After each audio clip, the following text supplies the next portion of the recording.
Hello, and welcome to another episode of the Move Forward Anyway podcast, featuring dream accelerating inspiration.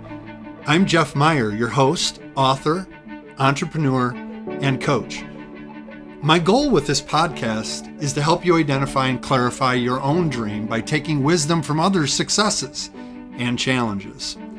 If you're looking to take action on your dream, to make a difference doing something you love, but your fears are holding you back, then this podcast is for you. If you're interested in finding additional support, you can also check out my Dream Accelerator coaching program designed to help realize your full potential and reshape your future. As always, you can learn more about my Dream Accelerator program at jeffmeyer.org. Using my Dream Accelerating formula, heart-centered entrepreneurs can focus on their dream, name their fears, change their mindset, define their next, and move forward anyway. Well, welcome back, fellow successful dreamers. We are excited to have you join us again today on the podcast, Move Forward Anyway. Thanks for being here and taking the time to listen in on two friends having a conversation. I am so excited to have Debbie Tyke with me from Indiana today. Debbie, why don't you introduce yourself to the listeners? Well, Jeff said I could do whatever I wanted, and I'm going to say, first of all, I am a friend of Jeff Meyer's. How's that? There we go. and really, I might be a friend of Amy Meyer's, and then I met Jeff. I'm not really sure. So. Yes. So we've been friends for a while, and then in conversation with Amy, we got to talking about this podcast. And so that's kind of how we're connected today. And I'm really glad to be here and really appreciate you as a friend and as a thinking, a really thoughtful, bright man of God, and I appreciate both of you for that. And so I'm really happy to be here today, even though I don't have a lot of experience on the podcasting. I think because you're my friend, it's making me, hopefully I'm a little more relaxed. I mean, audience, I feel like when I listen to myself, it's kind of squealy and I go fast. So I'm going to try to. You have so much passion. You have so much compassion and energy for what you're doing.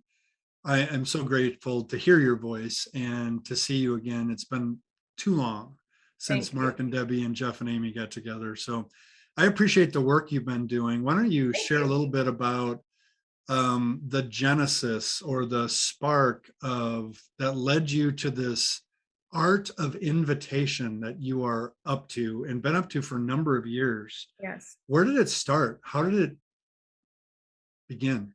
Well, so I'm a licensed clinical social worker by training, and I'm also married to a minister, a pastor.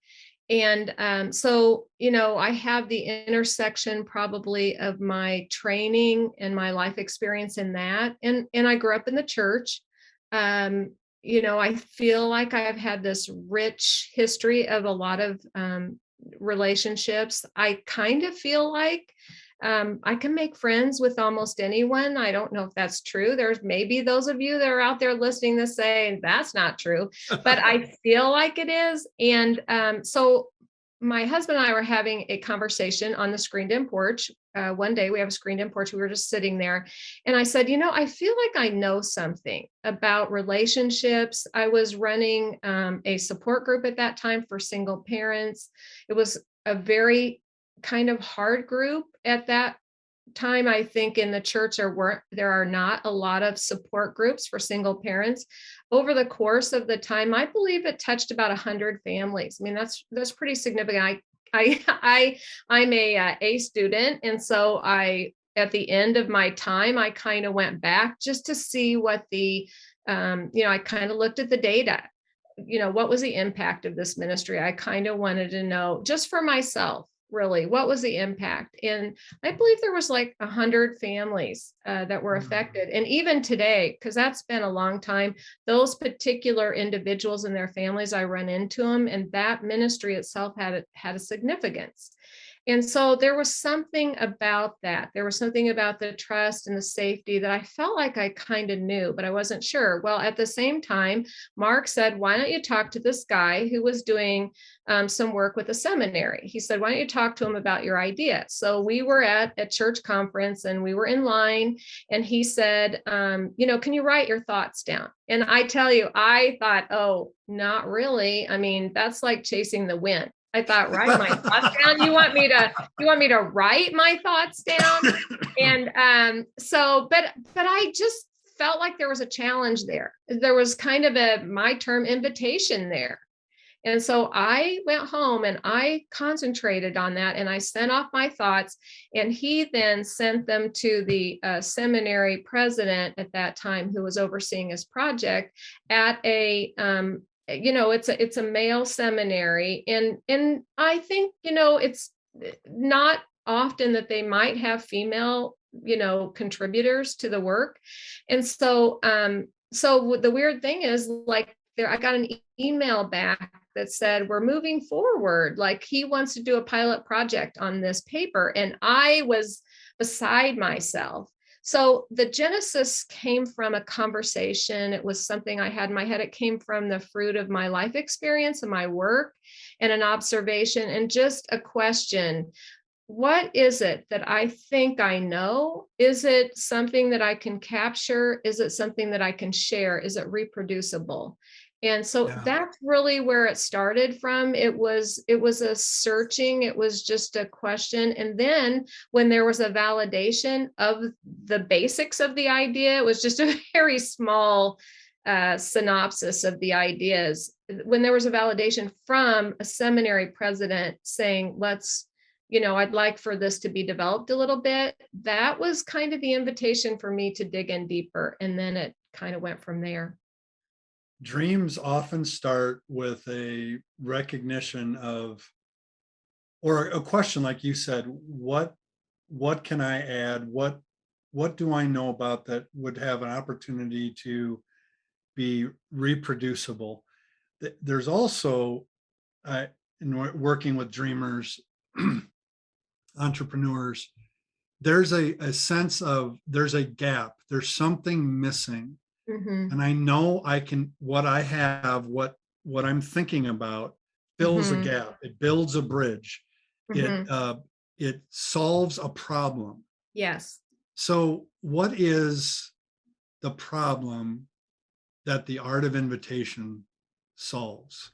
So let's go back to those early stages. Like, where was the connection there? Because in the early stages, what I found was a ministry to a single parent population was rare and hard to do, because in many ways that group of people were outsiders to the culture. I mean, what a lot of church people don't realize is that church caters to married people and couples and families, and so many single people survey the landscape and they see these families intact, going up to communion, sitting together, and they're just like, well, I feel odd because we live in a society of couples. And so I felt like there was this missing piece of helping outsiders feel like insiders within church culture. And that was really the genesis, the problem in the initial stages that I wanted to try to solve. And I did a study with a man of our church, helped me do this study, and I interviewed 10 potential outsiders about why it was that they, or not, why did you feel like an outsider? How did they feel in relation to the church? And the outsider feeling was captured by that the church often caters to those people who are self-initiating. And that if you're a self-initiator and you're willing to stay connected and involved and learn insider culture, then you're probably going to find a fit. But if you are not self-initiating, you have some burden. I mean, it could be grief. There are so many people that were insiders for a long time, and then they have some tragic life event, this well, and then all of a sudden they feel outside. I've done church retreats with church leaders, and it's really interesting because I'll ask the staff, so how many of you, you're all insiders, you're on staff, how many of you here have felt like an outsider at some time here? And 100% of the people raise their hands, because an insider-outsider feeling is natural and normal. We all have it. We all feel like an outsider at times. We all feel like an insider at times. We want to feel this sense of belonging, connection, and mattering. And when we don't have this sense of belonging, connection, and mattering, then that's something within us. So the art of invitation will help a person with self-awareness to figure out, what is that going on inside of me that creates this barrier with another person? But it could also be something within the environment. Because if the environment does not create the vehicle or the acceptance for the outsider to have kind of a equal status, so to speak, it's not that we are all equal, right? So we're not uniform, like we all have to be the same, but unity is the goal, that we can all fit, that we all have a place, that at the communion table, everybody not only can, be present together, but we want to be, and we feel a sense of togetherness. So that was really the initial burden, problem that I was hoping to solve. What's ended up happening is I ended up doing a study with Indiana Wesleyan. I partnered with Katie Sneed up there. She's the director of the social work program. And it was a small exploratory study, but I wanted to know, as a social worker, is there something to this? Like, you can't, you're not supposed to make stuff up. You're not supposed to go, well, I'm a dreamer, I'm going to make up this relationship building approach. It's not supposed to go like that. So I wanted to know, let's kind of study this a little bit, at least an exploratory study. And one of the findings was that the application of the art of invitation has kind of a universal application. And I think that's because people are people.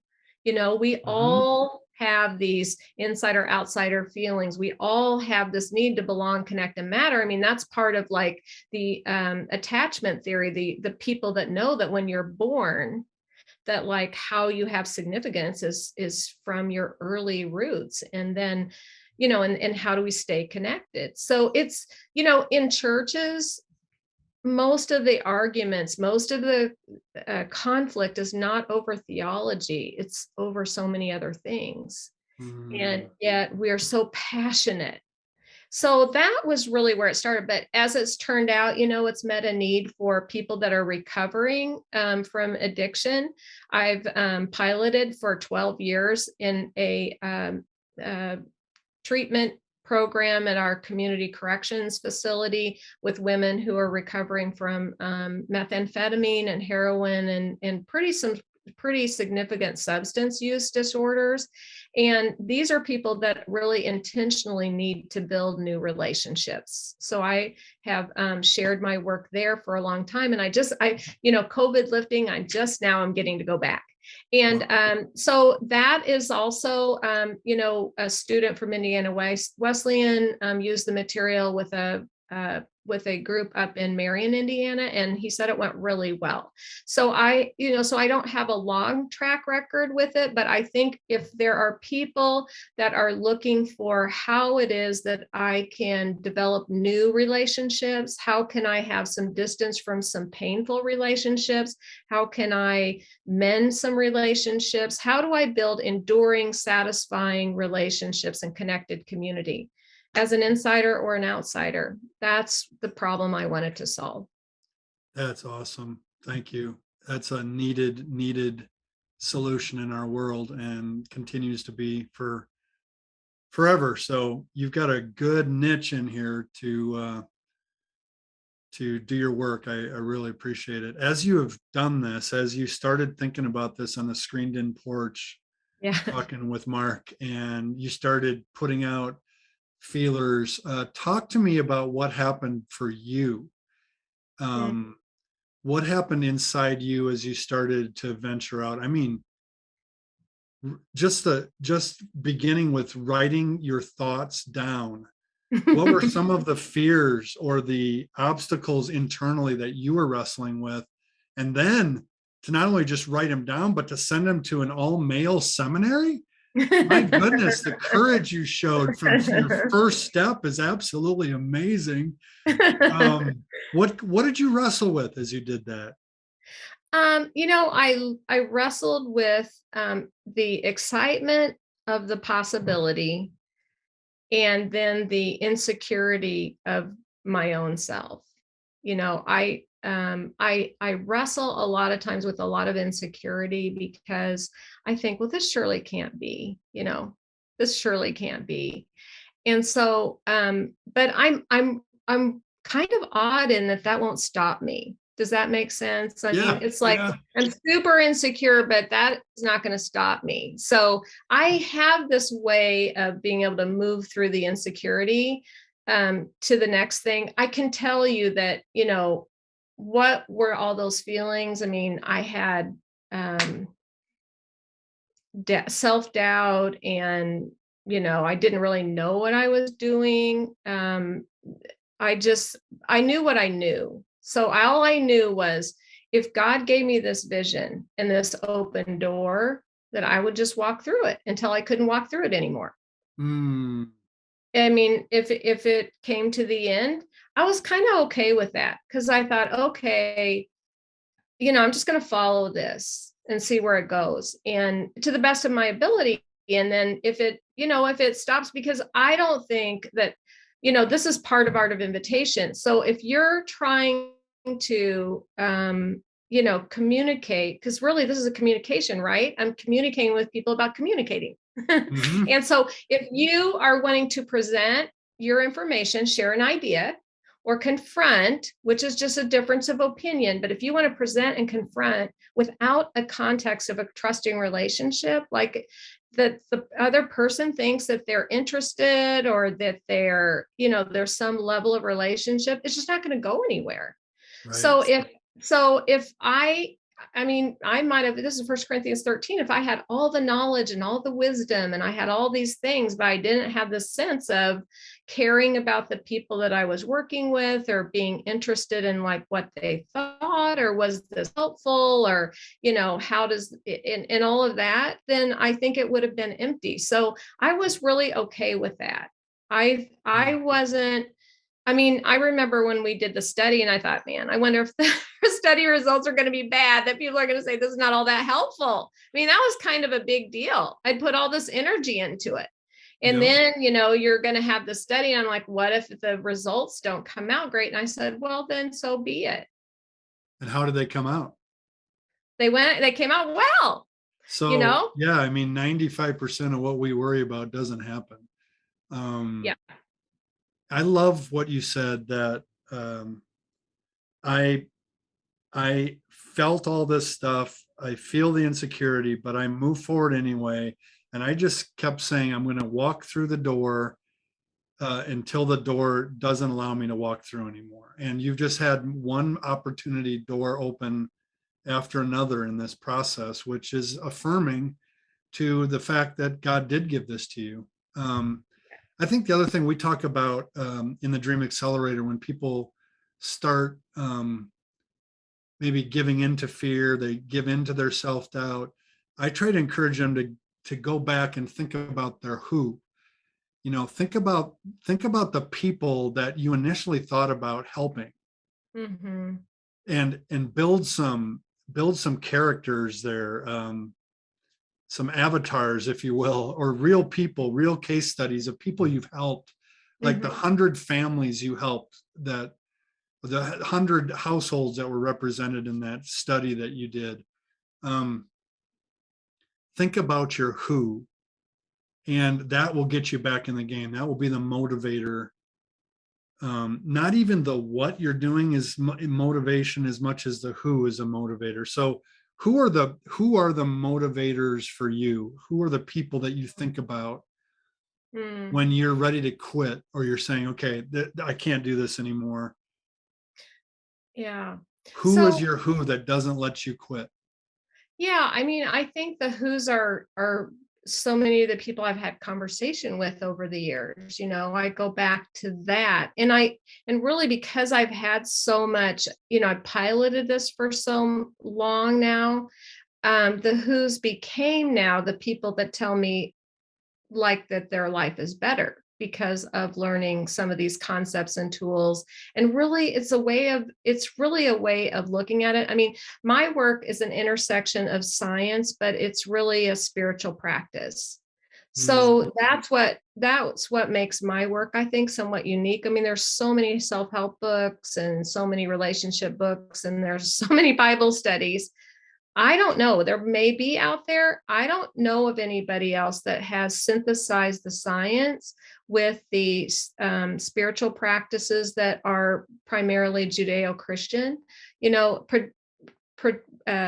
like the second greatest command. So many people talk about love your neighbor as yourself, but how do they interweave? Like, what does that look like in communication style?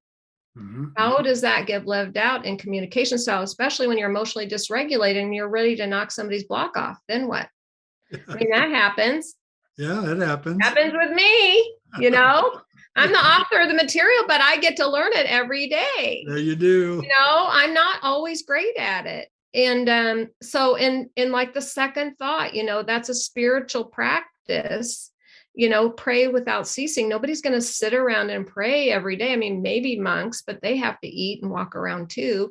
And so, we're doing a podcast. Are we praying without ceasing? Well, see, I think that when you use the second thought, when you stop and think about God's will and his way as in terms of relationship, your first impulse to knock somebody's block off might be tapered a little bit.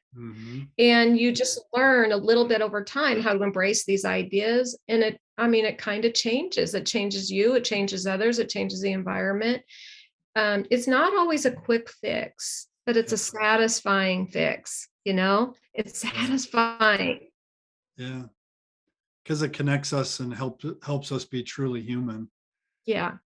I mean, that's the thing. And I don't think that any of the things that are in Art of Invitation are particularly like rocket science or brilliant, but I do think that they're super practical and things that people can embrace and incorporate into their lives in their everyday journey. And so those are the who's, it's the people that have told me about like how this particular concept helped them or whatever. And, so there's a lot of who's out there that I would love to be able to share my work with. And so thank you for letting me be on your podcast, because maybe there's somebody out there that might be interested. And, so when you go back to what are some of my fears, I mean, man, technology today, this is a new world of sharing, right? And all this COVID, and you can't always have conversations like the ways that we might have done it even 5 years ago. So, I mean, there's a lot of new ways to figure out how you share what it is that you're doing. And so that's a fear, am I going to be able to do this? But again, it's like, well, I don't really have to worry about that today. So I'm not going to worry about that today. Yeah, you will be given what you need when you need it. Yeah. And that's what I found in this thing. There was one time I remember. That's a great lesson, isn't it, for a dream pursuer? Is a lot of times when I'm working with the Dream Accelerator clients, they're thinking about the ultimate and wanting all of that to happen, and so they stress out about it. And I try to get them to just think about the next step. Right. Like, just what's the next step? This will take care of itself, but we'll never get here if you don't start moving. So start moving with the next step, and then you will be given what you need when you need it. And really that encouragement, really, Jeff, that you're saying the encouragement, like, because sometimes you're in your own head, when you talk about fears, you're in your own head too much. So if you can get with someone who can encourage you or to give you a balanced perspective, that's really valuable. What you're doing is really valuable. Yeah. Yeah. Well, thank you for that. And so is what you're doing. I want to circle back, because you talk about the problem you're solving is giving tools to insiders and outsiders to help them connect in more meaningful, healthy ways. I have tried, and this is where I feel like a fish out of water. I've said this to my dad, who's a preacher, ever since I was ordained in the ministry. I said, I just feel like I'm a fish out of water. I don't belong here. I feel like an outsider in this particular denomination. And Mhm. in our training that we did called Missional Leader, we actually used the phrase in our training that we need to, as followers of Jesus in the world, we need to choose to be outsiders.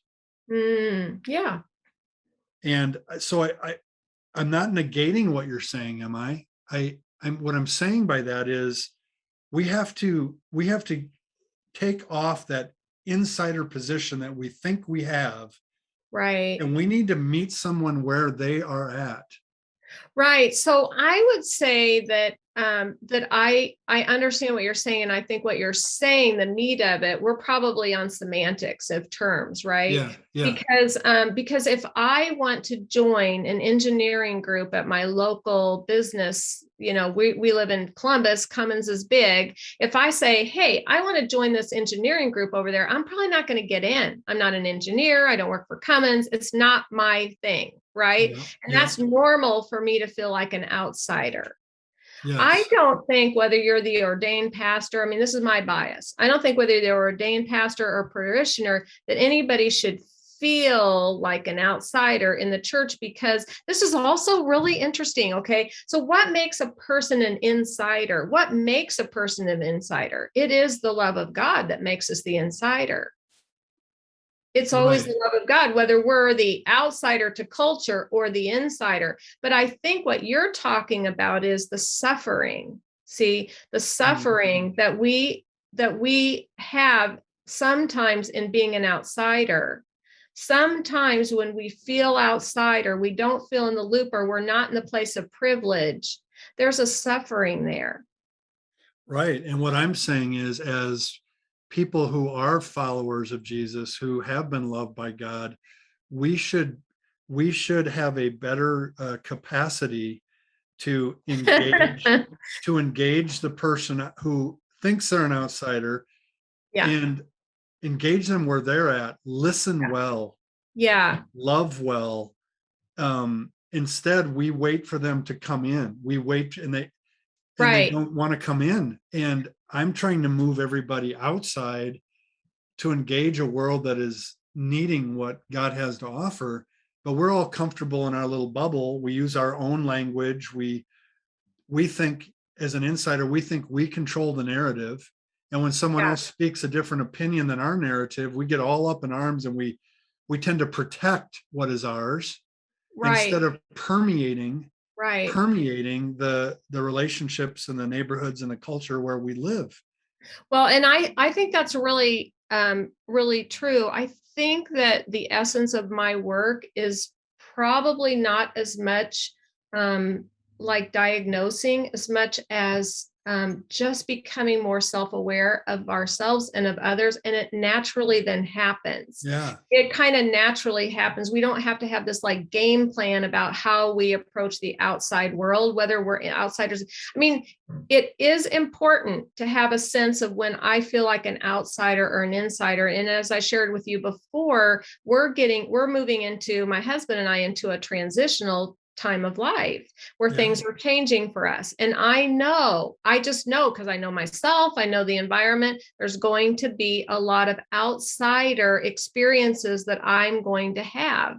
And I'm yes, a true insider. It's so interesting, when you're married to a pastor, people just are sure that you're an insider. But I mean, look at studies of pastors' wives yeah, and talk to them. There's so many times that we feel on the outside, or pressured, or urgency. What I really believe is the strength of what I've discovered is kind of that matters, as it helps us or doesn't help us connect to others.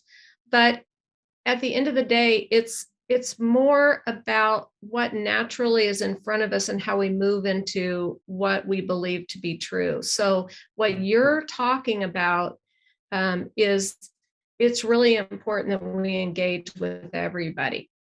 insiders and outsiders. It's important that we engage with everybody. Let's not play favorites with the insiders. And where are we inside? See, let's not play favorites with the insiders. Let's figure out how we can be sensitive to what an outsider experience might be. And honestly, we all have clouded vision. So the Bible says what? That we see with dimly lit glasses. Dimly lit eyes, yeah. And see, this is the thing, I think, like we don't know what the outsider feels, because people don't even know I feel like an outsider, and there's no way to know who's feeling comfortable and connected. There's no way to know. But how do we sense how to care for one another? Well, we pay attention to who's there and who isn't. And if they're not there, why aren't they there? Is there some reason for that? Do we want to have a conversation? Do we care? There was one woman, you talk about the who. There was one woman that used to come to my group, and gosh, like these can cause me to cry. I was like getting teary before, but she passed away last year, and she didn't have a safe place hardly anywhere in the church. She always felt like the lower class citizen, but she loved coming to this one group. She just loved there, and she felt safe there and connected. And so it didn't matter that she didn't feel great with the whole church. She felt safe there. And if she talked about our church, she always talked about it in the most positive way. Yeah. She always talked about it there. And I miss her so much, because she kind of died in a sad way, because she was that who. She was somebody that was a who for me, somebody I knew, that I could live out what I knew, And so like last week, getting back at the community corrections, we only had one, but man, it was awesome. The one. We've had 12 or 15 sometimes. It was the one. Is that enough for me? Am I going to be successful? Am I going to, I say, Debbie, you're not Brene Brown, she's a social worker. She's hot out there. You're not Brene Brown. You're not Brene Brown. And that's okay. Brene, if you're listening to this, you're awesome. But awesome. We appreciate you, Brene. Right. But I mean, like, that's not my calling. And that's okay. Yes. But I'm here for where my calling is. And I believe so much that we all can feel connection. I just have this passion that the church can actually be a place where we like each other. Wow. Wouldn't that be fun? Wow. You're blowing my mind. Yes, let's work for that. That's a worthy dream. Right. And we do a lot of times, right? Yeah, we do. I mean, it's a great space. The church is the vehicle to change the world. Yeah. Jesus said, this is how people will know that you belong to me, by how much you love one another. By how much you love one another. That's right. So we have people like Debbie Tyke along the way that have discovered some things that will help us love each other a little better. And not just love each other in the insider, but love each other, whoever the other is that we're engaging with at the moment. And, I guess I just want to say that, wait a minute, I had a really brilliant thought. Now I lost it. Okay, wait. Go on, move on, because it's gone. It just went right by. Nuts. We missed it. Maybe it'll come back. All right. So you're a bulldog. I mean, when you latch onto something, you are not going to let go. You're going to keep going, even though you feel insecure. Your determination is inspiring to me. Well, thank you. You just keep going. How is that just a personality thing for you? So if someone's listening here and they go, well, I'm not like that. So who surrounds you? Where do you go to get the boost or the courage to keep walking through those open doors?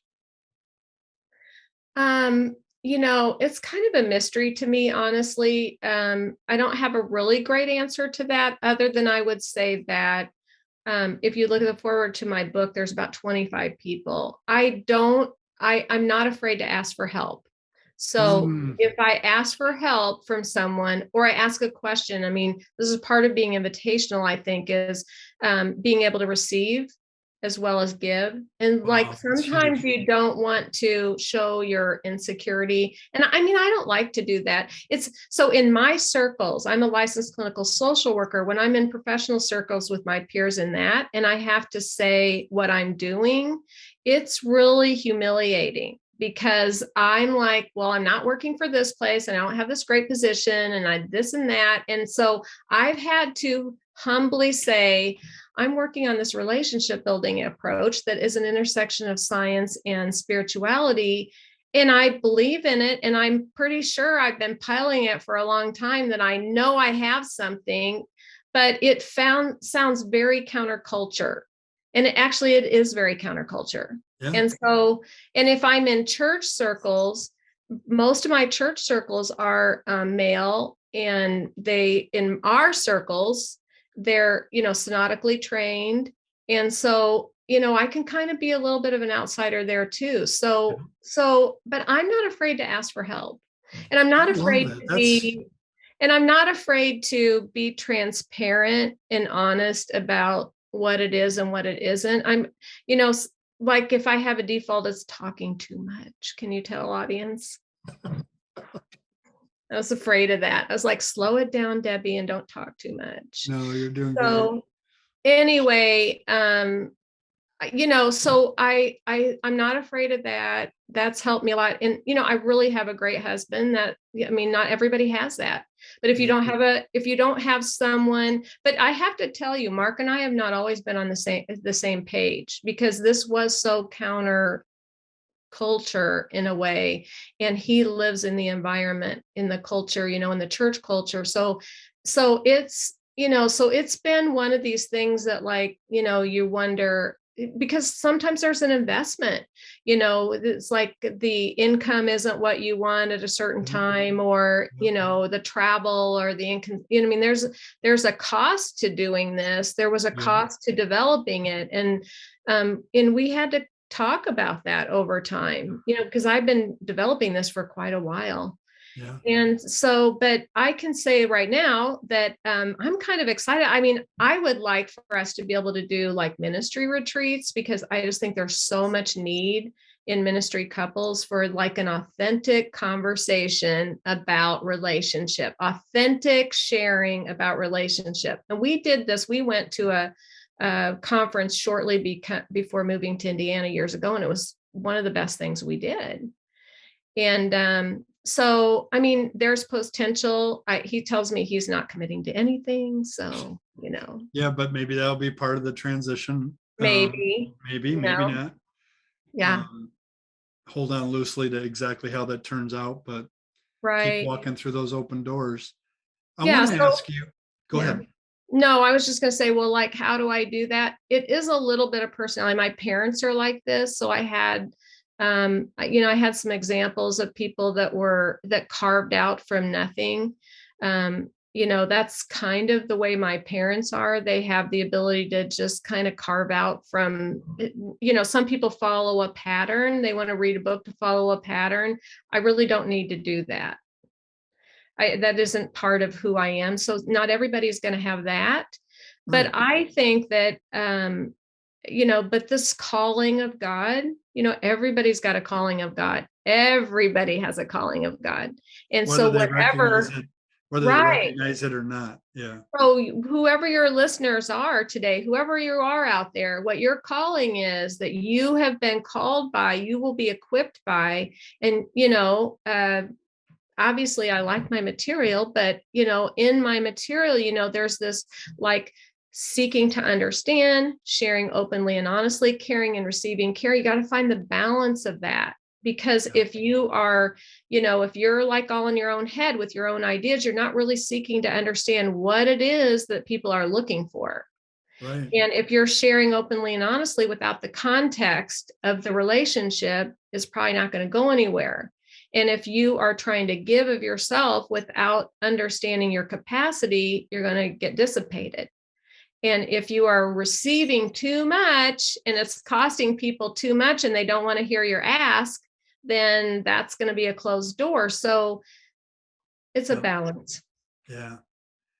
So we have in our audience people that are thinking about their own ideas, they're thinking Yeah. about their own dream, and they're reticent, they're scared, they're wondering, they're having insecurity issues. What would you say to them today?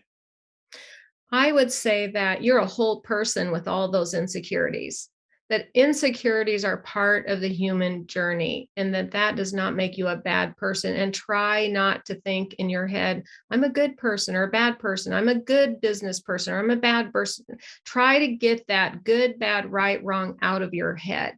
That's so hard to do. We're always judging ourselves and we're always comparing ourselves against other people. Try really hard not to compare yourself to whatever standard that is out there, but look for that invitation to fulfill what it is that you're called to do and figure out what you need to get that accomplished, and try to give yourself grace to understand that, you're a human being with human needs, and so are the people around you. And how is it that you can get to know yourself better to be able to know where your strengths are and where your weaknesses lie, and then you work on the weaknesses and you move from the strengths and you join with others who have the same things, and you're going to make it. I love it. I love it. I talk about in my book that fear not it's not so much a command. I always used to think it was a command, Yeah. Yeah. that God says, fear not. But then Yeah. when I writing the book, I discovered, I dove deep into that. And every time God says, fear not, it's attached to a promise. Fear not, Mm. I am with you. Fear not, Mm. you're not alone. Fear not, I am your God, whatever the promise is. I Um, love that. and so I love the art of invitation because fear is a natural part of the entrepreneurial process and the dream pursuit. And when he says, fear not, it's an invitation. Yes. And it's a calming, right? Yeah, It's like, fear not, like calm down because I I've got got you. this. I love Yeah. that. I love that connection. Yeah. That's I think a lot of things in scripture that we think are commands are more uh-huh. of an invitation to just trust and Yep. to realize that he's got it. And so it's an invitation. You are being invited, if you're listening to Mm-hmm. this and you're listening to a number of these and you're listening to these guests and you're going, I got this idea. I really want to go for it. Mm-hmm. But, but, I just say, listen to the invitation. Mm-hmm. And You're being invited into a grand adventure mhm, to learn, to grow, to discover, to mhm. share Yep. what you've been given to make the world a better place. Mhm. And it is an art form. It And is. that's why you call it the art of invitation. It's an art, it takes practice and you don't become an artist overnight. You have to get the canvas out and you have to make some brush strokes or get the keyboard out and make some music. In terms of what you're doing, you have to get out and have some conversations and learn from that and have a wise teacher like Debbie Tyke to help you learn some skills that maybe you've never been taught. And it's okay. Mm-hmm. It's okay that you've never been taught it, but let's learn it now. Mm-hmm. So thank you so much for joining me on this podcast. Um, Thank you for who you are and for taking the risk and making the investment.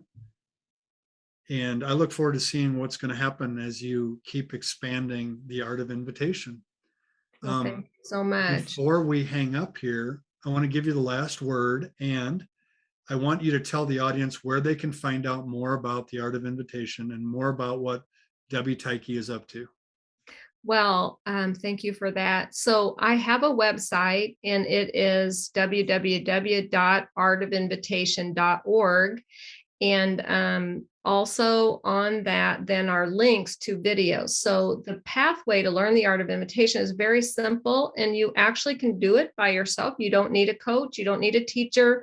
I am available for support if, say, for example, you want to try to develop this in a church setting or a retreat or a conference, or you would like to try to pilot this yourself in with people, maybe you have access to a jail ministry and you would like to use the art of invitation in a jail ministry, or anything. I've thought about we have a neighboring church that has a lot of people that come to learn second language, and they're always wanting to know about how to interact with the culture. I think it would be great for that. There's so many applications of this. Anywhere where you think people want to like work on their people skills, and it's kind of fun. I'm going to say it's a fun, light thing to do. There's a lot of it's not intense. Okay. So the videos, there's a set of videos on the website. You'll look under the tab, it'll say videos, and there are 8 chapters. That seems long, but each of the chapters are pretty short. The videos are only 2 or 3 minutes apiece. And so what you do is you get a guidebook. They're available on Amazon, or you can, if you want bulk numbers, try to get a hold of me. And on the website is a contact form. Or Debbie@artofinvitation.org also is my email address. And so what you do is you will watch a video, and then there's a workbook page that goes with it. And so there are 4 days per week. I think like churches that want to do this during Lent, it could be a Lenten exercise. There's so many applications. So anyway, you can do it on your own. You don't have to do it with a group. Form your own group. Yeah, that's awesome. Thank you, Debbie, just amazing that we talked about this years ago when it was still kind of taking form in your head and your heart, and to see what you've done so far is amazing, and nothing but the best for you and Mark in this transition time and in your work, Art of Invitation. Thank you again today for joining us. One last word. What do you want to share as we go out on the podcast? I want to say thank you, Jeff Meyer. You're awesome. I appreciate your program. Just the people that you're having on, the ideas that you're generating, the encouragement that you're giving for people like me. And so it's a real blessing to be here. And I just thank you. Awesome. I look forward to our online happy hour. Getting that on the calendar. Until then, you have a great day. All right. All right. Blessings to you, Bye-bye. my friend.